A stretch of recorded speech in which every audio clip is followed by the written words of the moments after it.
You know the drill. You've got the noise-canceling headphones on, a massive cup of coffee, a curated focus playlist humming in your ears, and you're staring intensely at a screen. You are trying to force your brain to do the work. Compare that exhausting effort to the alternative. There is a state of deep work where 3 hours slip by in what feels like 15 minutes. Your back doesn't ache, and your mind isn't screaming for a distraction or a snack. Most people assume this zone is a rare biological gift handed out randomly to professional athletes or eccentric artists. It really isn't. But that creates a problem. If getting into the zone is a perfectly natural human ability, why do we constantly get kicked out of it, even when we are trying our hardest to stay locked in?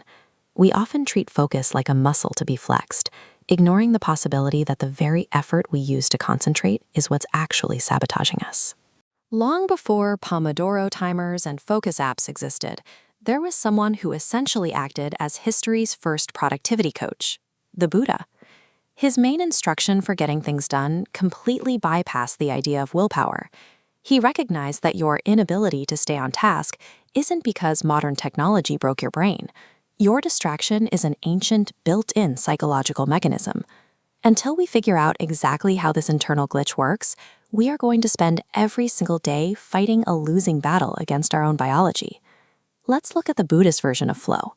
In the simplest possible terms, it is what happens when you forget yourself completely and just do the physical action. Take a mandatory chore, like sweeping a floor. The standard way we approach this is to let our internal monologue run wild. We complain about the dust, we wonder what's for dinner, and we tread the next task on our list. The Buddhist approach takes that exact same chore and removes the commentary. The mind focuses entirely on the physical reality, the weight of the broom handle, the sound of the bristles against the floor. The defining characteristic here is silence. The voice in your head that constantly says, "I hate this," or "I am bored," simply goes quiet. True focus doesn't mean thinking really hard about your work. It is the complete absence of self-awareness while you work. If external triggers like a buzzing phone aren't the root cause of our distraction, what actually shatters that quiet state? You lose your focus the exact millisecond your ego realizes it is succeeding and tries to hold on to the feeling. You're working perfectly, dialed in, and then an internal voice whispers, "Wow, I'm finally focusing." That single thought destroys the concentration.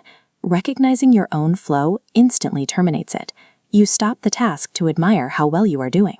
This is the monkey mind, the part of the ego that pipes up to demand a gold star for finally being quiet.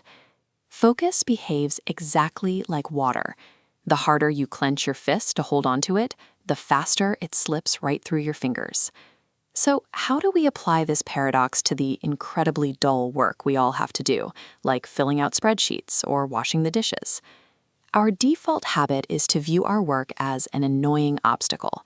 We treat the chore as a wall we have to smash through so we can finally reach happiness and relaxation on the other side. The Buddhist approach asks us to stop treating the task as a barrier. Instead, you make the immediate physical reality of the chore, the warmth of the water, the texture of the soap, the only thing that exists in that moment. When you stop seeing your work as a wall standing between you and your free time, the wall vanishes completely. There is only the action. The Buddha wasn't trying to help you check off your to-do list faster. He was trying to help you end the exhausting war inside your head while you do it.